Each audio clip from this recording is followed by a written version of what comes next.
first video for section 4.3, which is where we're going to start to connect not only the first derivative, but the second derivative of a function with the graph of that function. And so what we're going to be talking about today with the second derivative are concavity and points of inflection. So we're actually going to start with the definition for a point of inflection. I'll read it to you, but it's right there on your screen. It says that a point of inflection is a point, so that means it's going to be an xy pair, where the graph of a function has a tangent line. So what that means is f prime of x has to actually exist at this point. And where the concavity changes. So concavity, if you think like your physics class and you may have studied the concavity of lenses, you have basically concave up and concave down. We're going to talk more about what that looks like. Specifically, what we're going to be looking for finding points of inflection are that f prime of x exists, and the second derivative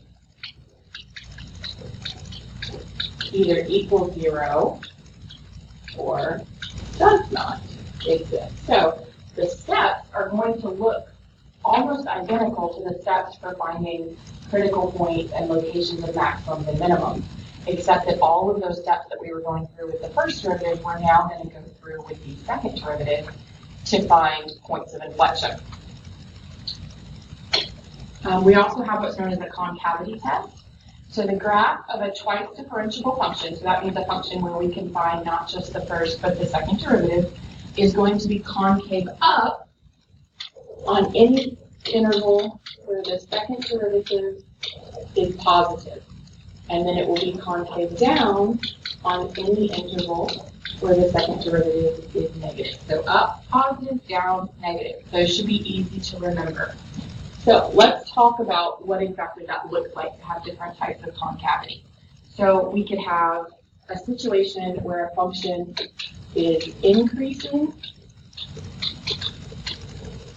and concave up. So I'm going to abbreviate that to you. So what that would look like is a graph like this. It basically is upward, a parabola that opens up, but the side of it that's increasing. So what we can figure out from there is that obviously if the function is increasing, the first derivative would be positive, and because the function is concave up in that interval, the second derivative would also be positive. So then what if we had the other half of that parabola that was opening up? Well, in that case, that portion of the graph is decreasing. However, it is still opening up, so it's still concave upward. So because it's decreasing, the first derivative would be negative, but because it's concave up, the second derivative would be positive. Now let's basically picture a parabola that opens down. You would have the left half of it would look like that. So notice that that graph is increasing. However, it is opening down, curved downwards, so it would be concave down. Because it's increasing, the first derivative would be positive, but since it's concave down, the second derivative is going to be negative. And then lastly, the other half of that parabola that opens down would look like this, which would be a decreasing graph that is also concave down. So since it's decreasing, the first derivative is negative, and since it's concave down, the second derivative is also negative. So basically what this means is that every single solitary graph can be chopped up into little curvature pieces that look like these four types. Some intervals may be larger than others, but essentially every graph can be broken down into these four types of scenarios, where the first derivative is either positive or negative, and the second derivative is either positive or negative, and what that combination of two things ends up making the curve of the graph look like. So we're just going to kind of visualize it for right now. We're not really going to get into the algebra behind it quite yet. So here, for example, I have this graph of f of x on my screen. Notice that it is labeled as f of x. So I'm looking at the graph of the original function. So when they ask me to estimate where f prime, so this is f, and they're asking me about f prime.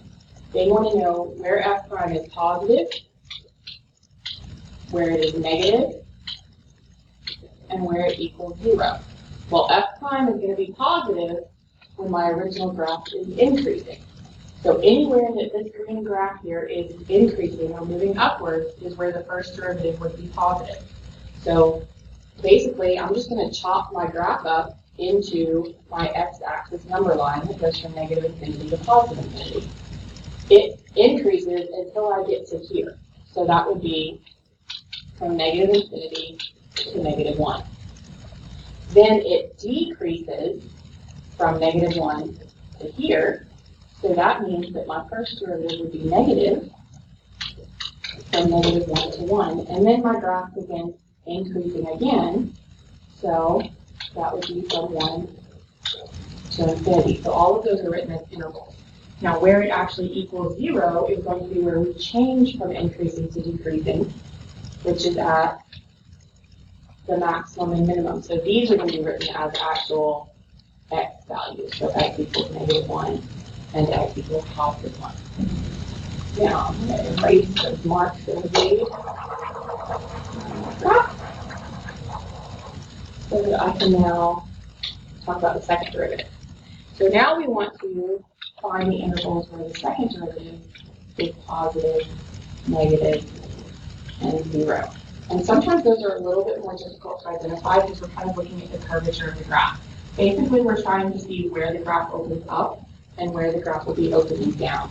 So concave up, concave down, and then where it changes concavity is going to be where the second derivative will equal 0. That's also known as a point of inflection, is where we change concavity. So identifying the curved up and curved down in this picture is really not that hard. I can tell that to begin with, my graph would be opening downward, and then it begins opening upwards. Sometimes what can be hard to decide is exactly where that shift happens, where we go from one type of concavity to the other. The general rule of thumb is that usually those points of inflection where we change concavity are going to be halfway between our maximums and minimums. So remember, I have a maximum at negative 1 and a minimum at positive 1, so that would tell me that my point of inflection would be at 0. So that tells me that down here, my second derivative will equal 0 when x is 0. And to the left of there, we talked about with that parabola that's opening down, so my second derivative would be negative to the left of that point of inflection, so from negative infinity to 0. And then after that point of inflection at x equals 0, the graph begins to open up. So my second derivative would be positive from 0 to infinity. So that's if you're given a graph of an original function and then you want to try to figure out some information about either the first derivative or the second derivative. Those are the thought processes that you would go through. Now, let's say, though, that I'm still looking at the same picture, but notice it's not the same thing I'm looking at anymore. This is now the first derivative graph that I'm looking at.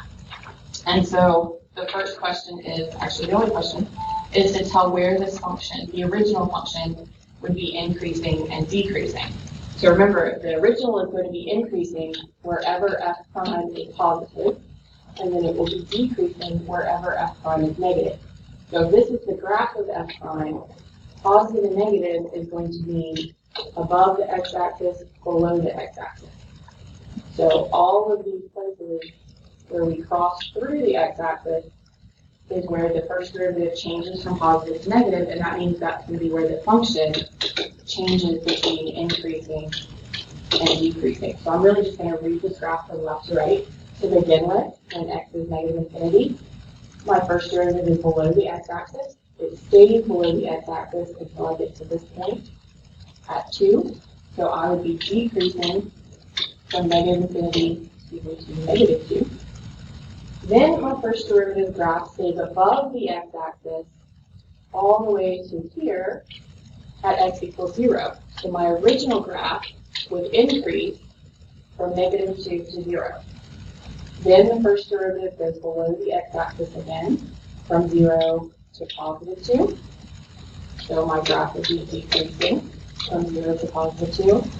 Then the first derivative remains above the x-axis from there on out. So my original graph would increase from 2 to infinity. So that's the type of information. You could then also say that I would have minimum values wherever I change from decreasing to increasing. So that would be at x equals -2 and at x equals +2. And I would have maximum values where the first derivative changes from positive to negative. So that would be at x equals 0.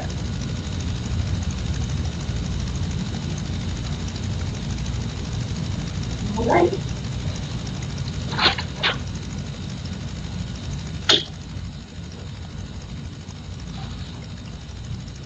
So that's going to wrap up the first video. I'm going to make a second video where we're going to talk through finding points of inflection and going through the whole algebraic process of those things.